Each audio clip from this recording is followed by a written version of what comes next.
They were, weren't they like a big inspiration for, who was, I don't even know the name of the people. Andy Samberg, what is he? Oh, Lonely Island. Yeah. Yeah. Weren't they a big inspiration for Lonely Island? A little bit, yeah. No, there are definitely a lot of similarities between their music. Go check out Flight of the Conchords if you haven't. They're pretty funny. And they're like the OG like comedy music artists that aren't like parody artists, cuz like real quick before you go any deeper, I want everyone in the stream to keep their eyes on the player cam in the background. I want them to know Jutsu just took one of the games off Rexy, and based on the length of the last set, they're going into Game 3. Be prepared for another Jutsu pop-off. Could be possible. Yeah, watch. Can I get a pop-off cam, like a watch, an alert? I don't think we're gonna be getting any cut-ins, but you know. I'm just saying the stream should be keeping their eyes and ears open, because it's starting with triple PK fire. Oh my gosh, he goes for Jutsu's another going in. one. What is he doing right now? Back air came through. It's okay.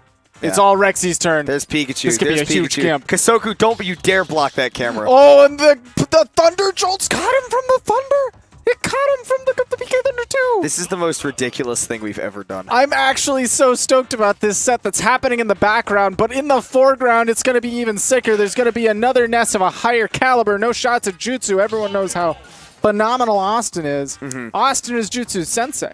I mean, no shots at Jutsu. You know, he's Game 3 with Rexy, and he's Homie's looking out to take here that stock. It's evening 2-2. it up. Yeah.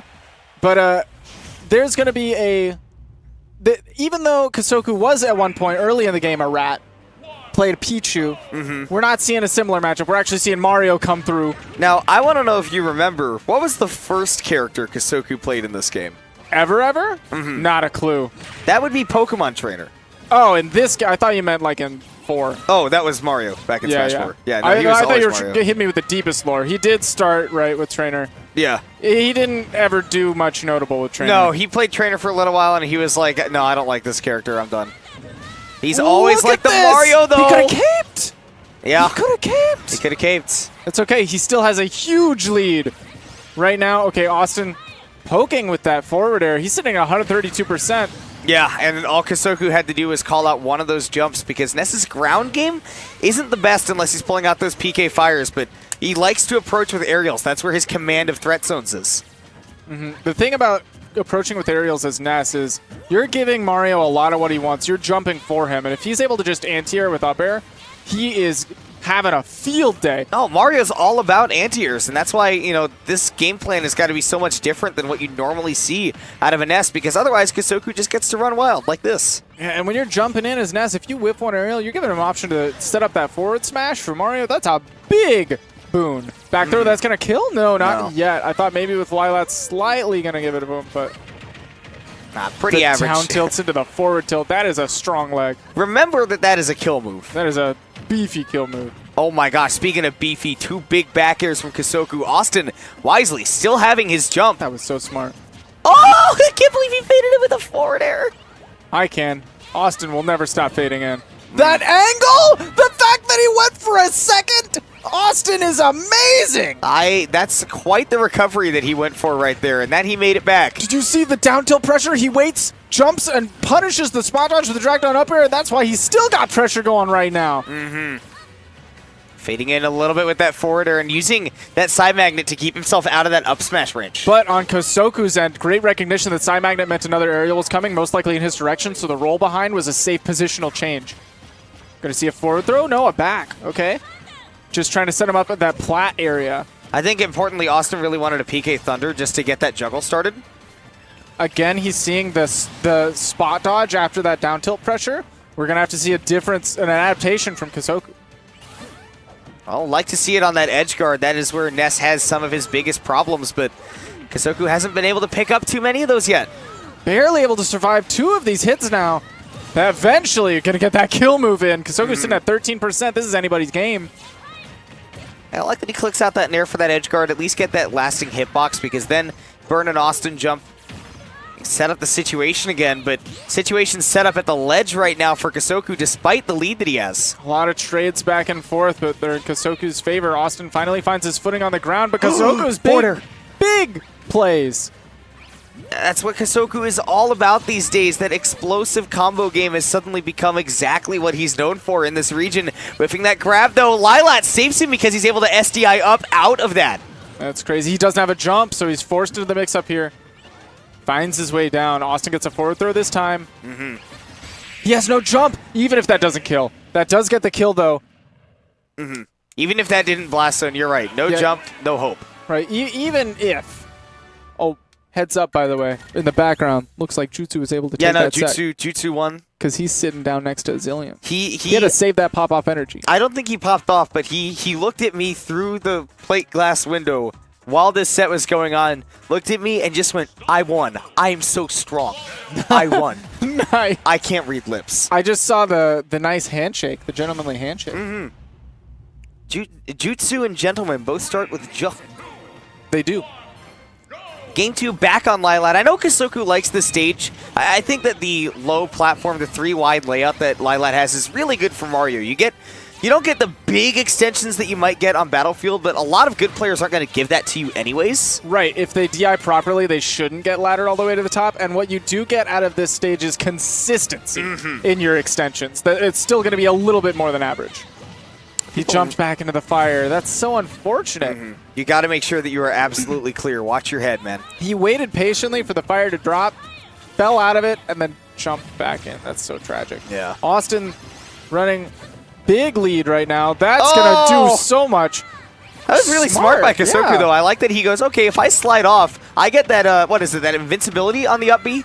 The super jump punch from Mario, really nice. And look, tries to go for that cape like you suggested that last time. It can be powerful. Forward throw is going to put him back off stage, though. He's, again, really smart use of his aerials. Getting aggressive against these Thunders.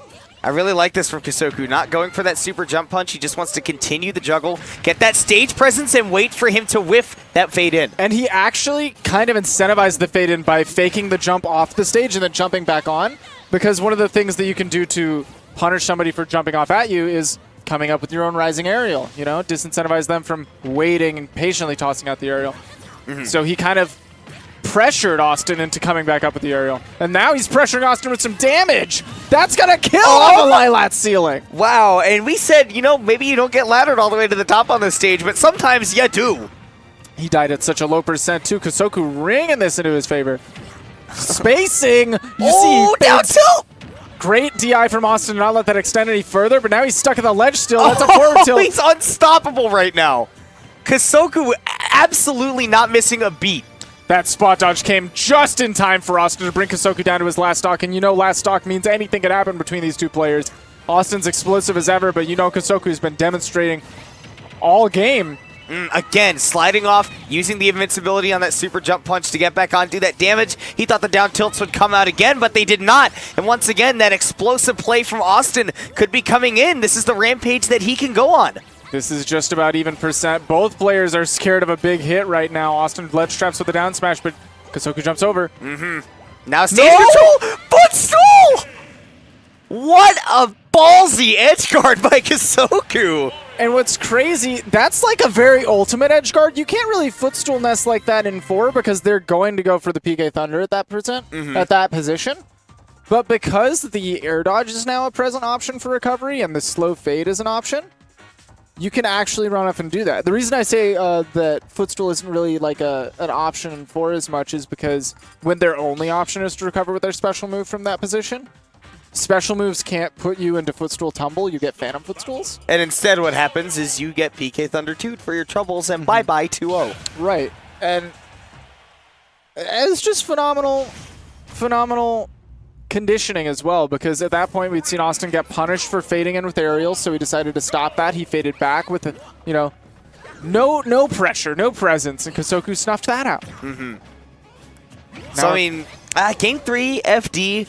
I see the logic here from Awestin. He goes, all right, I don't want Kosoku sliding off platforms or getting big extensions, but also kind of a little bit harder to approach a Mario on a completely flat stage. Aren't as many mix-ups. I'm curious as to what was banned on Kosoku's end, because normally we'll see this stage be like a Mario auto ban. They hate FD. It's Mario's worst stage, like free.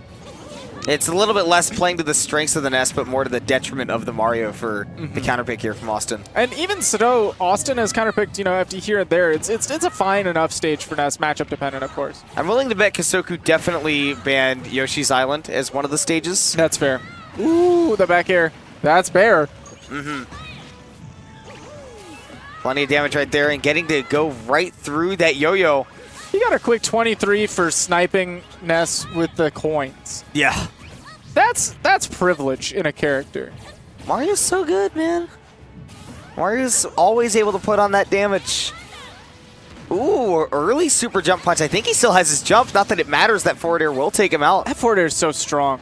I feel like I've been, like, resensitized to how ridiculous Ness is for a minute after Austin's hiatus. Because that forward air in the past probably wouldn't have made me bat an eye, but the fact that that killed right there, I'm like, what the? Speaking of things that might not make other people bat an eye, I'm loving the use of the down tilt by Kosoku to just get a little bit more of an active hitbox while he tries to extend these combos. Yeah, it was crazy. That down tilt is actually way less safe than it is like in 4, for example. If that hits a shield, that's a punish. Free.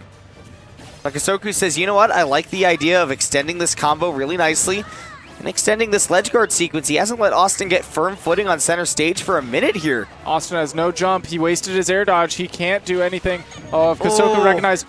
Okay. All right. Prove us wrong. Kosoku had a plan.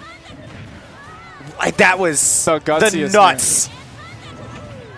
The nuts that he has to keep doing this. I can't believe 3 straight times it looked like he should have been PK Thunder 2, and Kosoku went, I know my timing. Why are you worried? That last one, he was able to get Awestin preemptively, but the 2 times before that, there's only a lot of, like, priority's not real, but there's not a lot of priority on the weak hits of PK Thunder 2. It loses just about anything.